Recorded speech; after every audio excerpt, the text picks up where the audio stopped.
Kebun anggur Nabot. 1 Raja-Raja 21. Sesudah itu terjadilah hal yang berikut. Nabot, orang Yezreel, mempunyai kebun anggur di Yezreel, di samping istana Ahab, Raja Samaria. Berkatalah Ahab kepada Nabot, "Berikanlah kepadaku kebun anggurmu itu, supaya kujadikan kebun sayur, sebab letaknya dekat rumahku. Aku akan memberikan kepadamu kebun anggur yang lebih baik daripada itu sebagai gantinya, atau jikalau engkau lebih suka, aku akan membayar harganya kepadamu dengan uang." Jawab Nabot kepada Ahab, "Kiranya YHWH menghindarkan aku daripada memberikan milik pusaka nenek moyangku kepadamu." Lalu masuklah Ahab ke dalam istananya dengan kesal hati dan gusar karena perkataan yang dikatakan Nabot, orang Yezreel itu, kepadanya, "Tidak akan kuberikan kepadamu milik pusaka nenek moyangku." Maka berbaringlah ia di tempat tidurnya dan menelungkupkan mukanya dan tidak mau makan. Lalu datanglah Isabel, istrinya, dan berkata kepadanya, "Apa sebabnya hatimu kesal, sehingga engkau tidak makan?" Lalu jawabnya kepadanya, "Sebab aku telah berkata kepada Nabot, orang Yezreel itu, berikanlah kepadaku kebun anggurmu dengan bayaran uang atau jika engkau lebih suka, aku akan memberikan kebun anggur kepadamu sebagai gantinya." Tetapi sahutnya, "Tidak akan kuberikan kepadamu kebun anggurku itu." Kata Isabel, istrinya, kepadanya, "Bukankah engkau sekarang yang memegang kuasa raja atas Israel? Bangunlah, makanlah dan biarlah hatimu gembira. Aku akan memberikan kepadamu kebun anggur Nabot, orang Yezreel itu." Kemudian ia menulis surat atas nama Ahab, memeteraikannya dengan meterai raja, lalu mengirim surat itu kepada tua-tua dan pemuka-pemuka yang diam sekota dengan Nabot. Dalam surat itu ditulisnya demikian, "Maklumkanlah puasa dan suruhlah Nabot duduk paling depan di antara rakyat. Suruh jugalah 2 orang dursila duduk menghadapinya, dan mereka harus naik saksi terhadap dia, dengan mengatakan, 'Engkau telah mengutuk Tuhan dan Raja.' Sesudah itu bawalah dia keluar dan lemparilah dia dengan batu sampai mati." Orang-orang sekotanya, yakni tua-tua dan pemuka-pemuka, yang diam di kotanya itu, melakukan seperti yang diperintahkan Isabel kepada mereka, seperti yang tertulis dalam surat yang dikirimkannya kepada mereka. Mereka memaklumkan puasa dan menyuruh Nabot duduk paling depan di antara rakyat. Kemudian datanglah 2 orang, yakni orang-orang dursila itu, lalu duduk menghadapi Nabot.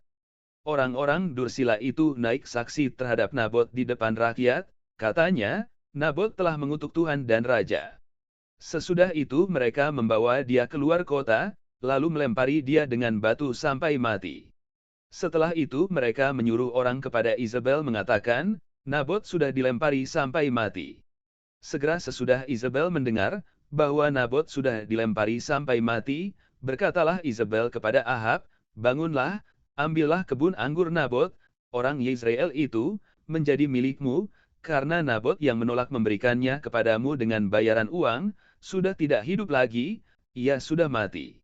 Segera sesudah Ahab mendengar bahwa Nabot sudah mati, ia bangun dan pergi ke kebun anggur Nabot, orang Yezreel itu, untuk mengambil kebun itu menjadi miliknya. Tetapi datanglah firman YHWH kepada Elia, orang Tisbe itu, bunyinya, "Bangunlah, pergilah menemui Ahab, raja Israel yang di Samaria. Ia telah pergi ke kebun anggur Nabot untuk mengambil kebun itu menjadi miliknya. Katakanlah kepadanya, demikian, beginilah firman YHWH, engkau telah membunuh serta merampas juga. Katakan pula kepadanya, beginilah firman YHWH, di tempat anjing telah menjilat darah Nabot, di situ jugalah anjing akan menjilat darahmu." Kata Ahab kepada Elia, "Sekarang engkau mendapat aku, hai musuhku." Jawabnya, "Memang sekarang aku mendapat engkau, karena engkau sudah memperbudak diri dengan melakukan apa yang jahat di mata YHWH. Sesungguhnya, aku akan mendatangkan malapetaka kepadamu, aku akan menyapu engkau dan melenyapkan setiap orang laki-laki dari keluarga Ahab, baik yang tinggi maupun yang rendah kedudukannya di Israel. Dan aku akan memperlakukan keluargamu sama seperti keluarga Yerobeam putra Nebat, dan seperti keluarga Baesa putra Ahia, oleh karena engkau menimbulkan sakit hatiku, dan oleh karena engkau mengakibatkan orang Israel berbuat dosa." Juga mengenai Izebel, YHWH telah berfirman, anjing akan memakan Izebel di tembok luar Yezreel. Siapa dari keluarga Ahab yang mati di kota akan dimakan anjing, dan yang mati di padang akan dimakan burung di udara. Sesungguhnya tidak pernah ada orang seperti Ahab yang memperbudak diri dengan melakukan apa yang jahat di mata YHWH, karena ia telah dibujuk oleh Izebel, istrinya. Bahkan ia telah berlaku sangat keji dengan mengikuti berhala-berhala, tepat seperti yang dilakukan oleh orang Amori yang telah dihalau YHWH dari depan orang Israel. Segera sesudah Ahab mendengar perkataan itu, ia mengoyakkan pakaiannya, mengenakan kain kabung pada tubuhnya dan berpuasa. Bahkan ia tidur dengan memakai kain kabung, dan berjalan dengan langkah lamban. Lalu datanglah firman YHWH kepada Elia, orang Tisbe itu. Sudahkah kau lihat, bahwa Ahab merendahkan diri di hadapanku? Oleh karena ia telah merendahkan diri di hadapanku, maka aku tidak akan mendatangkan malapetaka dalam zamannya, barulah dalam zaman anaknya aku akan mendatangkan malapetaka atas keluarganya.